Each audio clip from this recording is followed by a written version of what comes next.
seen on television this week. We've built them into a top 3. We've done number 3, which was Boswellox, the exciting new chemical that helps to enhances reduction. It helps. It's a phytocomplex, and it helps reduce the appearance of lines. And it also helps to enhance the optical reduction of skin imperfections. That was Boswellox. That was at number 3.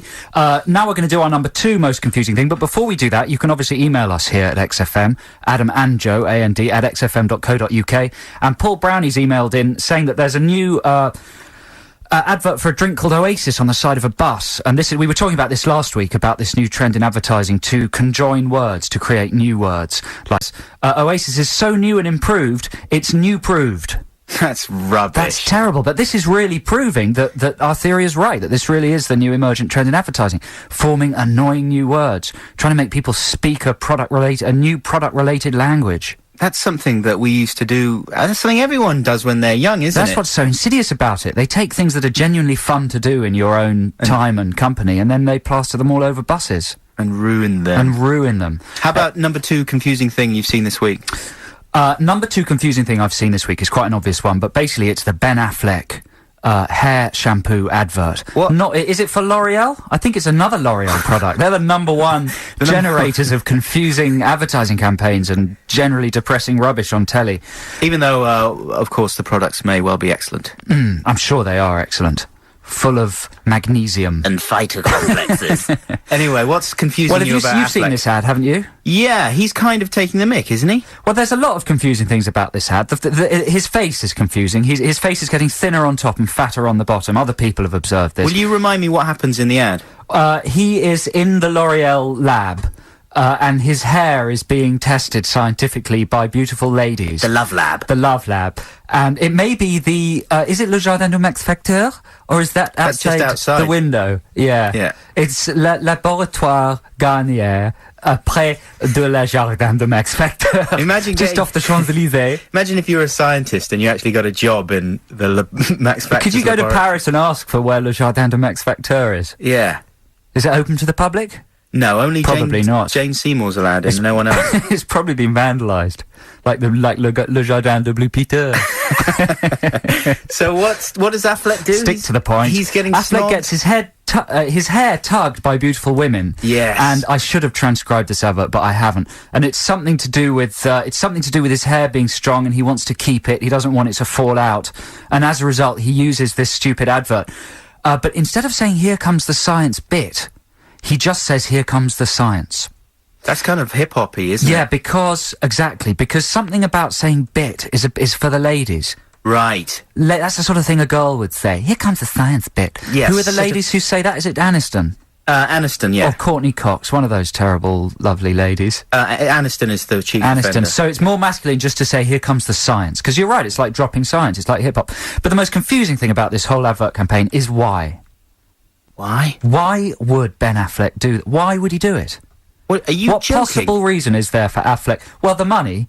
Yeah, but how much money does a man need? Oh, once you're off, he's insane with power. He's drunk with power. Surely you have, when you make a decision like that, you have to weigh up your public image, which with Affleck is suffering already. He can't be blind to the fact that his integrity stock is very low after a series of appalling films climaxing in Giggly or Jiggly or whatever this terrible flop is. Joe, man. And now this is very bad. He's taken very bad advice to do this advert. No. And the money cannot be worth the damage it's going to do to his career. It doesn't That's what is confusing to me. What happens? Do you not understand fame dynamics? You keep saying this every time we get offered an ad. What? Just do it. Yeah, because the thing is, if you accumulate enough money, then you can completely cut yourself off from reality and not have to worry about anything like that. Yeah, but you're not cutting yourself off from reality, because you're putting yourselves in people's homes, having your hair tugged by models and being a prat. That sounds good, you see, the way you said it. That's attractive to me. Anyway, it's an interesting debate. We're going to tell you our number 1 most confusing thing we've seen on TV this week after these messages. You're listening to Adam and Joe on XFM. XFM. Music to tomorrow.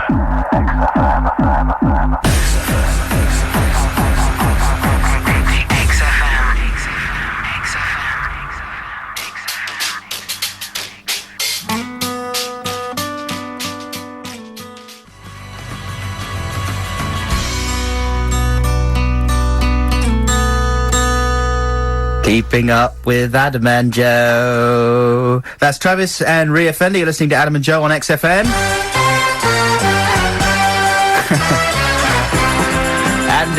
And now it's time for our countdown. I was going to do the voice, but I can't do it. We're counting down our top 3 confusing things we've seen on television this week. At number 3, it's been Boswellox. Boswellox, the confusing L'Oreal product which supposedly decreases your face. What does that mean, L'Oreal? At number 2...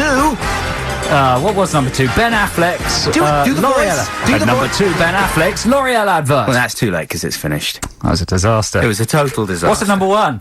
At number 1... I was going to line the thing up, but I couldn't do it in time.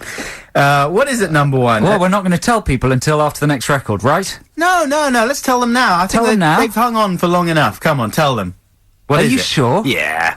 Come on, don't build it up anymore because people are Going to be disappointed. Yeah. Well, the number 1 most confusing thing I've seen on television this week is the advert for the remote control car that you get.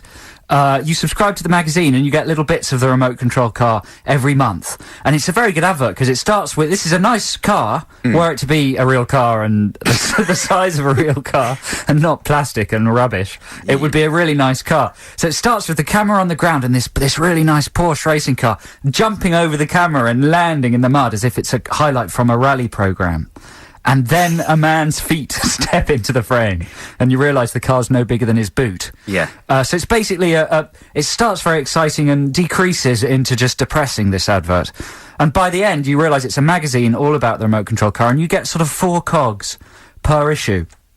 And this may be totally obvious to everybody else, but this is the most stupid possible way of acquiring a remote control car in the world, isn't it? You couldn't think of a worse way. I want a remote control car. Well, why don't you get it cog by cog, sent you in the post over 2 years for $2.99 a month?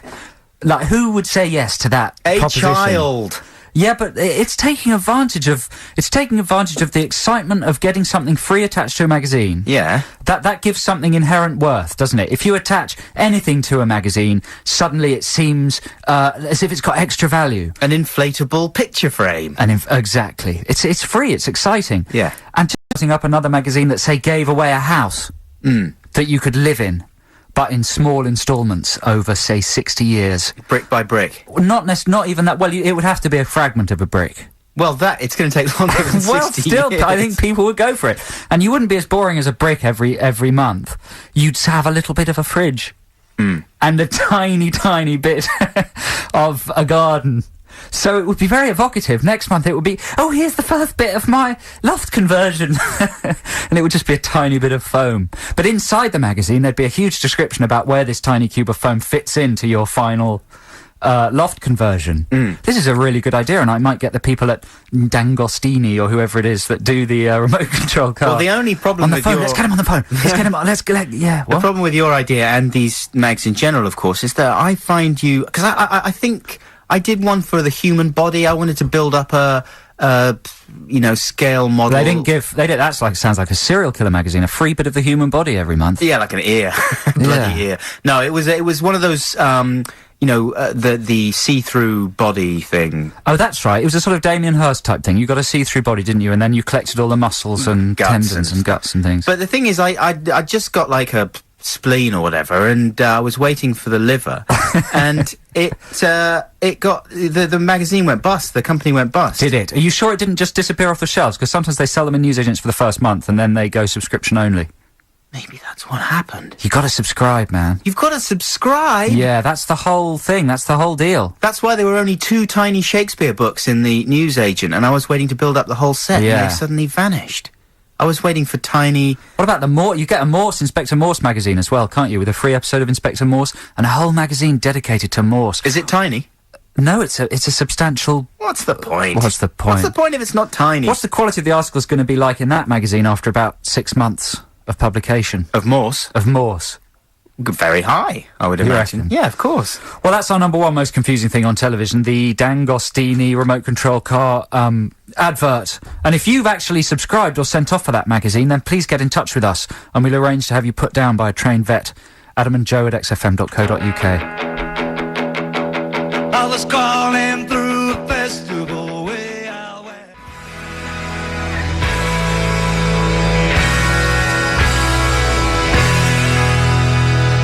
Joe Strummer and the Mescaleros and Coma Girl. That comes out on October the 6th of this year, which is fantastic. Really? Yeah, it's brilliant, isn't it? Yeah, how convenient. Exactly. It's nice to hear Joe Strummer. He's one of the people I was genuinely, even though obviously I didn't know him, I was really sad when he died, like Freddie Mercury when he died. I Yeah. actually felt depressed all day, which is quite good for someone that you don't know at all. The Strummer will be pleased. The Strummer family will be pleased. Well, Strummer himself watching us from Clash Heaven. Oh, for goodness sake. Anyway. This is Adam and Joe on XFM. But remember, you can email us, adamandjoe@xfm.co.uk, on any, with any of your personal, emotional, or sexual problems. That would And be we'll read great. them We and should laugh. do that. We should do a problem show. Did you ever listen to that show on LBC? Emotional, all the Sexual, time. and Marital all Problems? the time. That was the And best. now I've got them all. We used to... Yeah, The problems. Well, now you know what to do, surely. Yeah. But that was a brilliant show. We used to listen to that, and it was filthy. And because they could basically talk about anything. If it's a problem, you're allowed to talk about anything. Yeah, why can't we do that? We'll have a chat with our producer about that, and then we can really make this show We filthy. wouldn't give good advice, would we? Doesn't matter. You just want to hear the filth and read the filthy letters. Anyway, we're going to have a competition very soon. We got some good prizes this week. DVDs. That's not strictly true, is it, Adam? Yeah. What do you call the best of MTV's The Tom Green Show? I know you wanted to steal that. But Okay, that is quite good. That is It's got the prize. Bum Bum song on it, and I like the Bum Bum song. Bum Bum song. Hey, speaking of which, can I just bring something up? Go on then. Today, for Ditties in the Dock, which listeners may know, is our competition where we battle to play a record. I brought in the Adam and Joe single Football, the footy song. Football, ball, ball, ball, footy, footy, footy. And our producer says I can't play it. And Adam doesn't want me to play it either because Adam reckons I'm winning Ditties in the Dock by bringing in novelty records. And he's bringing in all these cool indie tracks that everyone really wants to hear.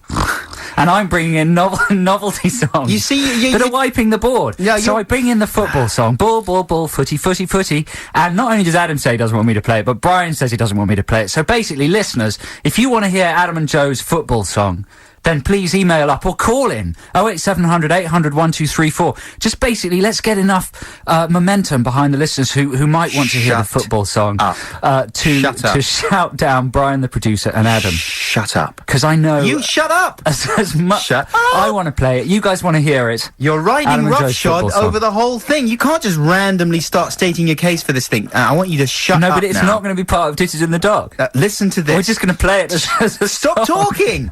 Listen to this. 08700 800 1234. Oh my God. Listen to this. Football Okay. song. Listen. No. Shh. Stop Adam that. and Joe's football song. Brian, the producer, can you do something? You don't want to hear this Shut up. indie rubbish. Okay. You want a funny song about football Seriously, shut up now. on a Saturday afternoon. Can we carry on now with the program? You have the power to just bring in a record. Why don't you? I'll tell you what. I'll do that. You faded me down. Yeah, correct. God. Okay, now it's time for a competition, and it is a bad accent competition. We have this every week. Joe, when you behave, you can have your microphone back. And who is this, is the question. It's an American actor doing an English accent, quite badly. You have to tell us who the actor is and what the film is. This is the first of several clues. But if you can get it on this clue alone, we'll be pretty impressed, and you'll win lots of good stuff. We've got Ross Noble tickets to give away. It's a fantastic show that's been getting amazing reviews, and the tickets could be yours if you can tell us who this is. I doubted everything, even my mind. I was impotent with fear. Who is that? Shall we have one more? Are you ready to rejoin society, Joe Cornish? No, I'm sulking. Well, you don't. Why would you be sulking? You just sort of had a complete mental break just then. I need to hear some sort of a novelty football song to cheer me up. No. See, I'm going to fade you down if you do that again. Here's the voice again. Listen. I doubted everything, even my mind. I was impotent with fear. 08700 800 1234, or you can email at adamandjoe@xfm.co.uk. You're listening to Adam and Joe here on XFM. We're filling in for Ricky and Stephen, and we're having a lovely time doing it. XFM. Oh, someone's angry about something. Well, he's angry about nothing. He's got nothing, Joe. Who nothing. wouldn't want to hear a novelty song